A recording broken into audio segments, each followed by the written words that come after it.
And welcome back to the LinkedIn Logs, the late night show, the late night podcast, the late show the podcast. I gotta finish this text. Hold on. Episode 37. I'm your host, Chad White. If you didn't know, this is the premier podcast for the website, cpluscomedy.com. Like I just said, it's a website. Go there. Happy podcast. We're back. I thought they were coming back next week, but apparently they all came. Most of them came back off of Labor Day. I'm sorry. There's a cable going around. I've been talking all day. I have something that involves talking. That's not podcasting, but it does involve this mic and me sitting at this stupid computer all day. What is this noise? God, there's like interference all over the place. So what happens when you're your own thing? Here we are. It's been there's now that new seasons have technically started for these late night shows. So we are seeing a different side of some of these shows. You'll see changes. For these first couple of weeks, nothing will change. Come as we draw closer, ever so near, never so far to the election. But we'll talk about the changes in a second. Right now, we're gonna stop it. We're gonna do the This Week in Late Night. So this week in late night. I've been talking all day. I'm so tired. I just want to take a nap. I also got my flu shot and my COVID vaccine. My arms are hurting. Last time I did have side effects, so hopefully I don't think I'm having any side effects, because before I felt it. Last time I felt it. This time I'm not. The time before that did not. The only time I felt anything was last time. Like I think we got 5 mandatory COVID shots, and then I got that 6th one plus the flu shot. Whatever, who cares? This week in late night, Taylor Tomlinson talked to Jennifer about Jennifer Lopez's thirst trap. I think they did a great job. And no, we're not going to talk about the topic just yet. Okay. Then she had people like Guy Branum on and Sandy Honig. They have a lot of the same repeat people. In the same vein that At Midnight had, but the thing is that they have people of the time that are now repeats, like Sandy Honig, and they also had Kate McCucci on, and it's great, it's good. I'm glad, and Tom Lennon, obviously, I don't know, he might be a producer on the show. I have no clue. I'm glad that they do have repeat guests. I would love for them to open it up a little bit more, because there are other established comedians who aren't touring or don't tour and could pop up on these shows, and they have their own things going on. But it'd be nice if they bring in more people. Jimmy Kimmel returned, and he was hosting the show this time. And this week he had Doug Emhoff on and talk about Kamala Harris and everything, and it's great. I think I like it when politicians can stop by and we can try to, if they're talking to more or less a comedian, and see if they can have a conversation about stuff. In the same vein, Chris Hayes stopped by Late Night with Seth Meyers. It was this week was a lot of promotions of what's happening within the company. Don Cheadle was also on Late Night with Seth Meyers, and Kevin Hart was on Tonight Show, and they were both talking about this new Peacock show, and I forgot their show, but it is on my list. And then Chris Hayes is obviously from MSNBC. Stephen Colbert and Steph Curry rebattled a little paper basketball championship. It's great. I mean, it's just textbook late night stuff. That's what's happening this week. Now we can move on to the changes. I want to talk about the changes first at after midnight. After midnight. After midnight, this was expected. If you pay attention to show, it's in the same way that Seth Meyers started sitting down, I think a year and a half into his late night tenure, in the same way that we've seen, the theme song is still playing. You can't hear it. I turned off the source, but the iPad was GarageBand was still tracking down. In the same way that we've seen change on Fallon and Kimmel, and like just go back to those first years and then look at the following seasons and check things out. It's all gonna look different because you have to tweak shows, and some things work, some things don't. Sometimes this is a wave. I see changes on late night as a way that studios are paying attention. Not studios, excuse me, that networks are paying attention. Whether they retool it too much or too little. For After Midnight, they did a great job. They introduced this. So months ago, they started doing this monologue segment, where Taylor will talk about some clips of the day that aren't within the show. Mostly TikTok clips. But some clips, some Twitter things, whatever, internet stuff that aren't talked about. When they started doing this monologue style, I'll just call it monologue. When I started doing this monologue, it was in front of it was already on a set with this. They have this big board, this phone-looking device that was like 3 times as tall as Taylor that melted into the floor. So it looked like it was, she stood in front of that and they showed things on that.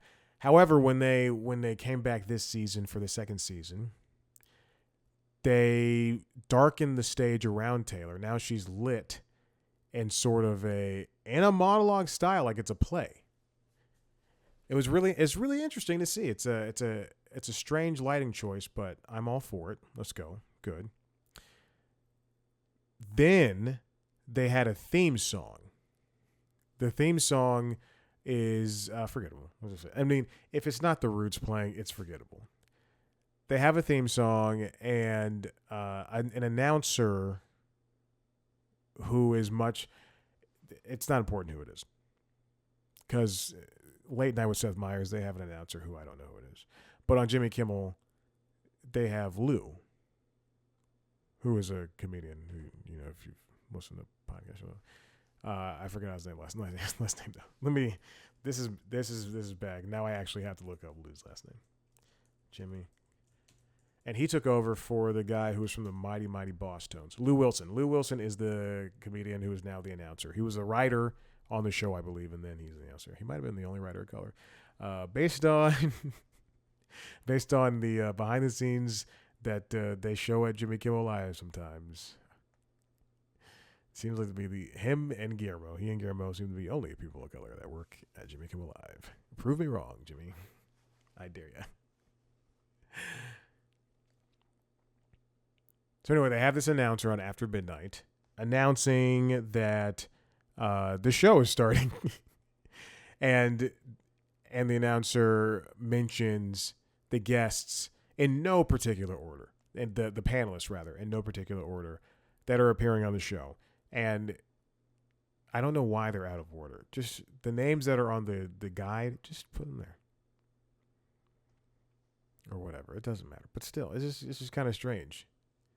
Or go by, do an ABC style, like the way Late Night traditionally does. Like, Steph Curry tonight. And then after Steph Curry, we talk to, I don't know, who'd be a good B tier guest. Not B tier, but like a good B guest. I don't know. We're talking to David Duchovny.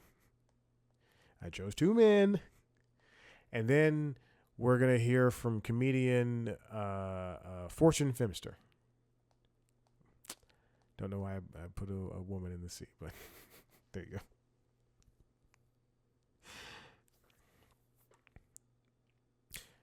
They go on with a traditional show.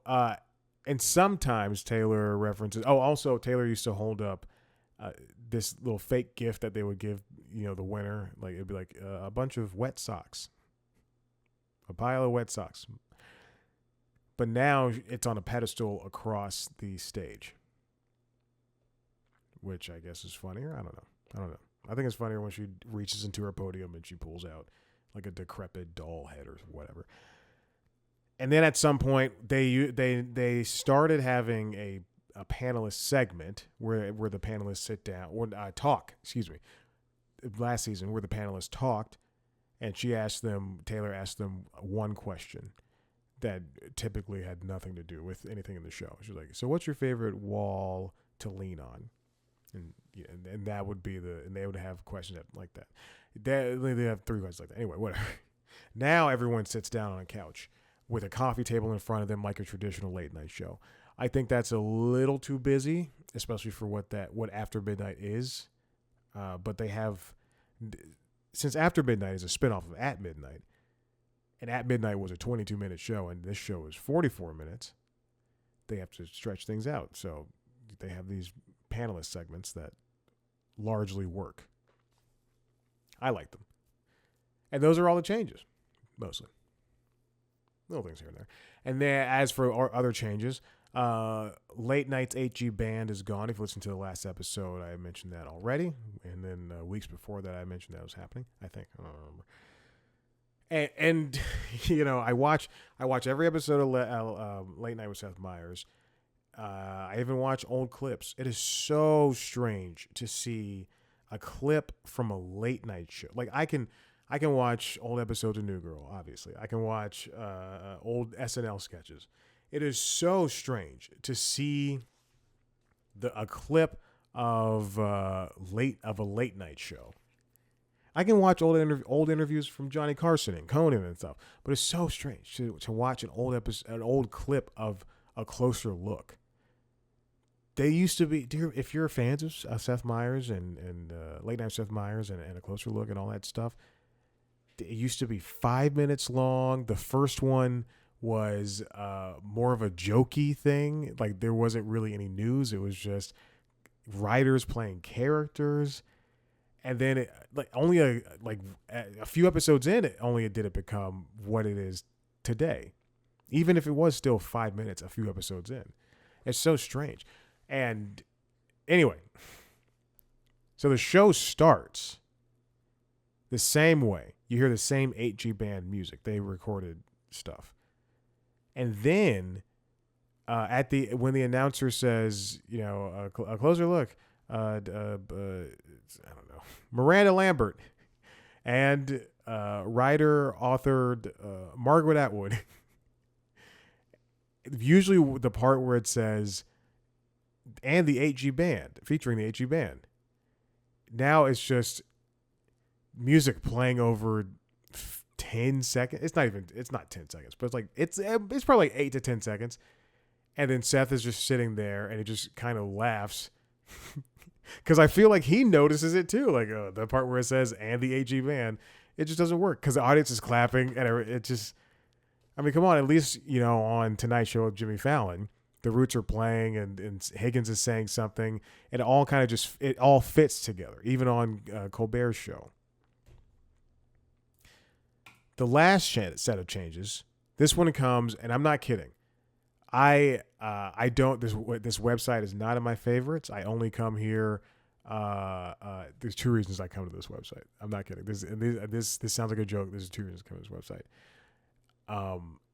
One, I would say like maybe 7-8 months ago, they launched this website. The creator of this website launched this website, and I saw on LinkedIn, they posted something on LinkedIn that they were looking for a staff writer, and I went, I'm going to apply because it covers late night, and it's something I love, and they did not hire me. But I kept it in the back of my mind. I wasn't bitter or anything like I usually am. I kept it in the back of my mind. And then one day for a late night lately, I sat down and I said, I'm going to go to this website and get the news. And it turns out, I sat down and I was like, I'm going to check out this website. I didn't say I was going to get the news. And then the news and interviews they were getting, I thought, this is a legit operation. And I looked up the credentials of the people involved and I went, oh, they should not have put out a call to hire on LinkedIn because any jackass like me could have applied, and they probably did. So that was the second reason, is because it's a legit operation. This website's called Late Nighter, all one word. And they have an exclusive story. I'm not kidding. It is 3:08 p.m. right now on Friday, September 6th, 2024. Let's say 40 some odd minutes ago, they published a story. And let's say 20 some odd minutes. Yeah, it's been 15 minutes. So let's say 20 plus minutes ago, they published an exclusive story. Bill Carter. Jimmy Fallon's Tonight Show moves to 4 nights a week. I bet you're surprised that you didn't even realize that Jimmy Fallon's Tonight Show lasted 5 nights. And yes, they often had a lot of good A-listers, a lot of good people on their Friday night shows. And I always thought it was strange considering that no other late night hosts seem to host shows on Fridays, even though sometimes I feel as though the Late Show almost definitely did have Friday night shows. But now, the Tonight Show is only going to do 4 episodes per week, so Monday through Thursday. Like I said, every other late night show does Monday through Thursday. One of the reasons as soon as I saw this headline, I went, it's money, because the HE Band is no longer on late night with Seth Meyers because of costs. So if you can cut the costs, if you don't have to let people go and you just cut back on one show, that saves you a decent chunk of change, I assume, for NBC Universal. No thumbs up. Although I do feel that the Late Show definitely had Friday shows, but maybe I'm crazy. Maybe I'm projecting. Even during the summers, they cut back to 4 nights a week. So this makes sense. NBC's second late night entry has always had 4 nights a week, even when David Letterman hosted in 1982. When Letterman moved to 11:35 p.m. time slot on CBS with Late Show with David Letterman in 93, he expanded to a 5-night-a-week schedule to match The Tonight Show. Later in his run on CBS, Letterman began taping his Friday shows on Mondays, performing 2 shows on that night, but original shows did air every weeknight. That reminds me, started taping his Friday shows on Mondays, so it can kind of remain evergreen. I mean, I guess that works in its own way.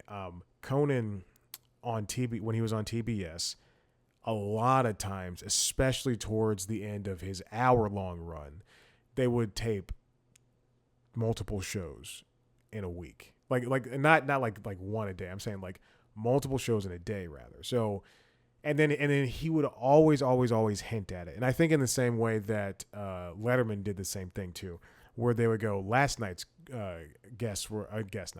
last night's audience was way worse than this audience, and the audience would be like, ha ha ha ha. There you go. 4 nights a week is it makes sense in an era where I would say like the early 2000s is the only time that 5 nights would make sense. Like it was the last time it would make sense. Now that late night shows break off segments and everything on YouTube, nobody's going to want to like hear Ariana Grande talk about something on a Saturday morning versus it's Wednesday morning and last night Ariana Grande was on the Tonight Show. I don't know why I'm choosing her.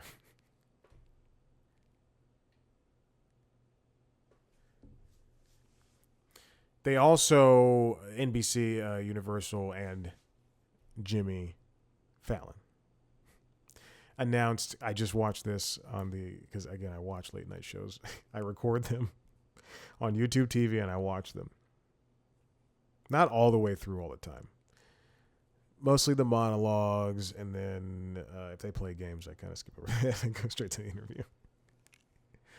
But Fallon also announced that he's doing a Halloween experience over there at 30 Rock, basically from the end of September all the way through Halloween. And then he's got a children's book, and he's keeping busy. I just hope that people are still writers and the producers and the band people and assistants and pages and everybody in the middle and up and down.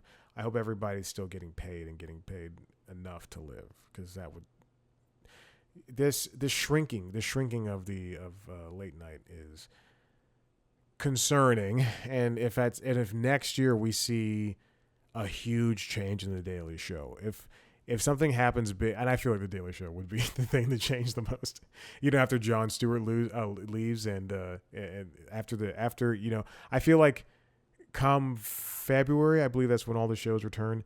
Come February, if they don't have a host on the Daily Show, and if there's massive changes, then late night itself will be changed, because I think that would be like a progenitor for NBC, who was already mulling giving back the 10 p.m. slot to affiliates. So your local NBC station would lose that 10 p.m. primetime show that people like. Maybe it's a Chicago. It's not a Law and Order, because they moved organized crime to Peacock. And then ABC, after Kimmel leaves his show in a couple of years, who knows what will happen to that? So, yeah, it's all up in the air. Anyway, if you like what you heard here, head to the website, cpluscomedy.com, where you can see me talk to your favorite famous people. You can also head, if you want to see a video version of the show, to youtube.com/cpluscomedy, where you can see me, all my glory. You can also see video versions of the Constitutionals podcast, which is the entertainment business news podcast, and LinkedIn Logs, which is the jobs podcast. Subscribe to those wherever you get your podcasts. Follow us on TikTok, Twitter, Instagram, and Facebook @cpluscomedy, me @ChadBlackWhite. Thank you so much. Bye.